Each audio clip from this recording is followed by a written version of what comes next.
direct expository approach is when we talk about when we say direct expository approach is a is also known as direct lecture method or expository teaching, where that is a teacher-centered method where the instructor present instruction to student through lectures, explanation, examples. So let's proceed to the steps of the direct method or lecture method. So we have this here F the step A to F. So the A is provide the reasonable. So dito naman sa provide the reasonable is before for example, before si teacher mag-proceed sa performance, magbigay siya ng performance sa atin is nagabigay muna siya ng clear instruction kung paano natin gawin yung performance natin. Dapat yung pagbigay niya ng instruction is clear and concise para madali na lang i-gets. So sa B naman is demonstrate the skill is, diba si teacher sa mga major natin, diba more on talaga si teacher naga-demonstrate kung paano natin gawin yung performance natin. So dyan pinapakita ni teacher yung yung first na gagawin natin hanggang sa last para malaman para madali na lang natin magigets yung para madali na lang natin gawin yung performance natin. So sa C, provide guided practice until mastery. So dito naman is si teacher is naga-provide diba in our major is si teacher is naga-guide yan siya sa mga performance natin. Naga-observe yan siya, tapos kapag meron tayong i-question sa kanya, at least mag-guide niya tayo kung saan tayo nahihirapan. So, sa D, check for understanding and provide feedback. When we say, dito naman is, si teacher is naga-observe yan siya during our performance. Then, magku-question yan siya kung para malaman nila kung saan tayo nahihirapan, para matulungan naman nila tayo.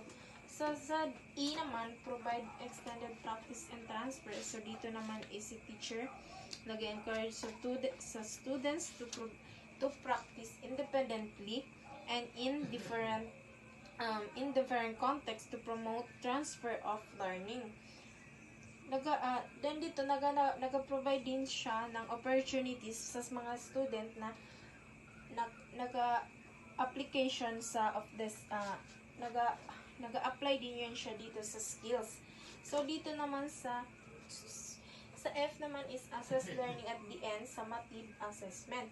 So at the end of our performance, diba, for example, is nagabigay si teacher ng assessment to evaluate overall understanding of their student. Yun lang po. And thank you. So, dito naman sa next is for teaching facts or principles, similar steps are followed, but presentation involves explaining and illustrating with diagrams or concrete example with formative. So, the teacher direct will emphasize the teacher role as the main authority and guide in learning process. So, for example, teacher as the central figure. So, ang teachers yung may mga control sa content, pace, at saka sa structure of the lesson. So, ang mga student will follow the instruction of the teacher. So, the second one is the emphasis is on the teaching of skills. Each step must be mastered, hence the student gain how rather than what. It is themed procedural knowledge. So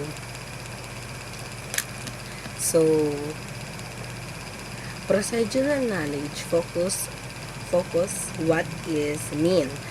So the goal is to teach student how to do something or step or process. So for example, sa math. Math student might be learn how to solve as an equation step by step without deeply exploring the theory behind it. So why it's called procedural? Kasi involves process, a series of action or step na need follow in specific order. Taught in a step-by-step fashion, it ensures the learning of the entire procedure with no step missed. So, taught in step-by-step fashion, meaning the teacher breaks down the skills or tasks into small manageable step. So the goal to make sure no part of the process is skipped or na misunderstood. For example, student is learning how to conduct a science experiment. Yung mga gather materials, measure ingredients, and etc. Specific skills, not just understanding a concept. Assessment method, the teachers observe how well a student perform each step of task or procedure. For example, if a skill involves 5 steps, like in a lab experiment, the teachers watch to see how many steps the student completes correctly, whether each step is done in the right order. For performance is measurable, success is judged by how accordingly and completely the steps are followed. So yeah, that's it. This is a form of learning through imitation, sometimes termed behavioral modeling. So in observe behaviors, these are action or skills that student physically demonstrate something the teachers can see and access directly. For measurable, the teacher can evaluate how well the student performs based on the clear criteria, number of the correct step, accordingly speed, etc. And lastly is 6. It can also be used to teach facts, principle, and laws. While this strategy is mainly used to teach skills and procedure, it can also be effective for teachers. We have facts. So, historical dates, specific term. So, principle, Newton laws, supply and demand. Laws, law of motion and grammar rules. So, how it works? The teachers present the information directly, often throughout lecture, explanation, or demonstration. So, student receive and memorize the content. Repetition, questioning, and practice help reinforce understanding. Example, in a science class, the teachers explain the law of gravity using clear definition and examples. Students memorize the law and may watch demonstration like dropping objects. They may later apply in the law experiment. Even through its teachers-led, this strategy can be adapted to teach declarative knowledge, what you know, alongside structural knowledge how do it. So yeah, that's it, and thank you. Tackle about the guidelines for its effective use. Teaching skill. Number 1, the student must be given ample time for practice. Students need opportunities to apply what they've learned. This involves problem solving and to know their understanding. Number 2, they must be included in the planning stage since this technique is highly task-oriented and aimed at mastery of every step. The lesson objectives are student-based. So dito, when students are involved in the planning activities, they feel more invested in the learning process. So dito napapasok yung brainstorming ideas and setting goals, and kasi binibigyan natin sila ng voice to speak. Number 3, describe the testing situation and specify the level of performance expected. So students need to understand what is expected to them in the assessment.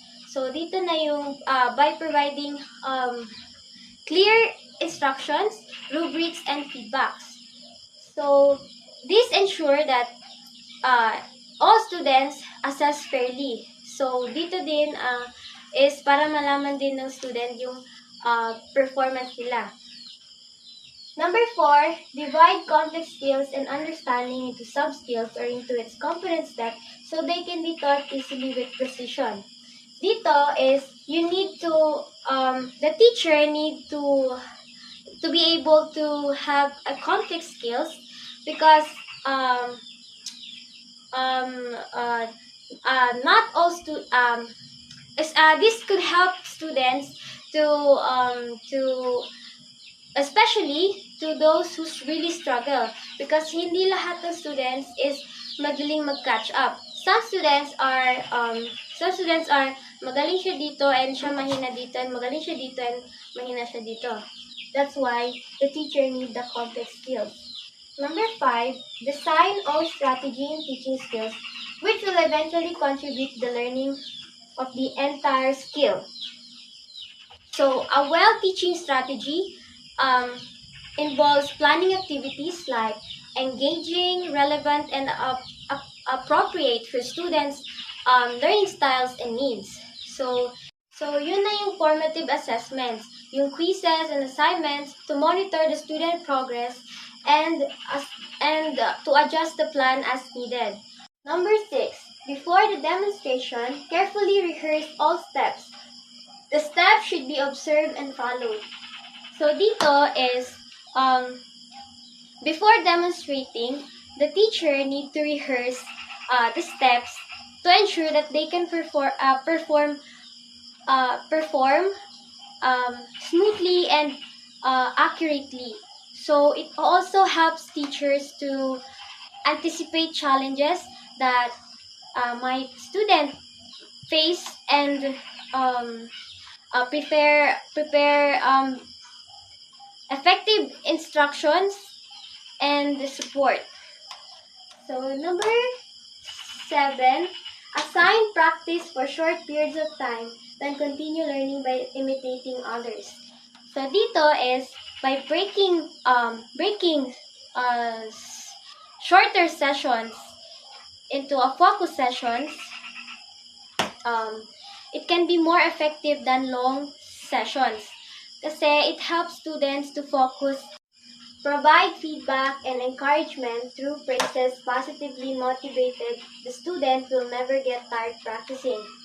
So, providing regular feedback and encouraging is important for students' motivation and progress. Feedback should be specific, constructive, and syempre it helps the students to motivate. So, because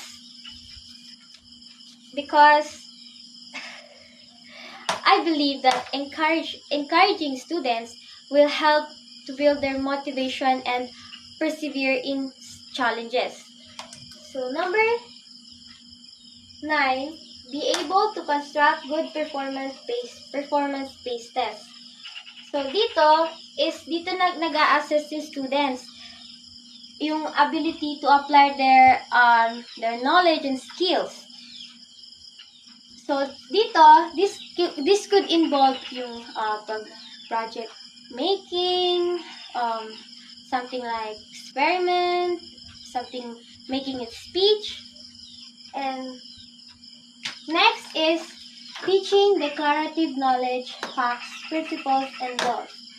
Number 1, be sure the facts, principles, and laws are correctly, clearly, and adequately explained. So, nandito na yung keyword, correctly, clearly, and adequately explained. Number 2, use visual aids to concretize abstract principles and laws. So, gagamit ka ng visual aids for anything na... And 3, illustrate laws and principles with concrete examples. Siyempre, kailangan mo ng example. 4, present facts meaningfully by citing their significance and by connecting them with everyday life. So, siyempre, kailangan mo siyang i-connect sa real-life situations. And sabihin mo yung significance. Yon. So, I have an example here. My example is about teaching kids to add. Yung number 1 is show and tell. So, teachers directly show kids how to add. Yung teacher daw is, i-teach niya yung mga kids how to add. This helps everyone learn the basics before harder problems. Number 2 is step by step. So, teachers show adding with objects. So, yung pag-show niya ng object is gumamit siya ng blocks by counting them and writing the equation. Ito yung 2 plus 3 equals 5. So, number 3 is 3 easy lessons. Yung lesson 1 niya is counting objects to understand adding. Yun na yun dito. And lesson 2 is showing different ways to make a number. Like 2 plus 3 or 1 plus 4 makes 5. Lesson 3 is practicing addition facts with flashcards. Diba, dyan tayo natuto sa flashcards. Number 4, practice makes perfect. So, the teacher shows how to solve problems step by step by writing it down. So, this way, kids learn addition clearly and easily, building a strong base for harder math later. Early learning makes the future brighter.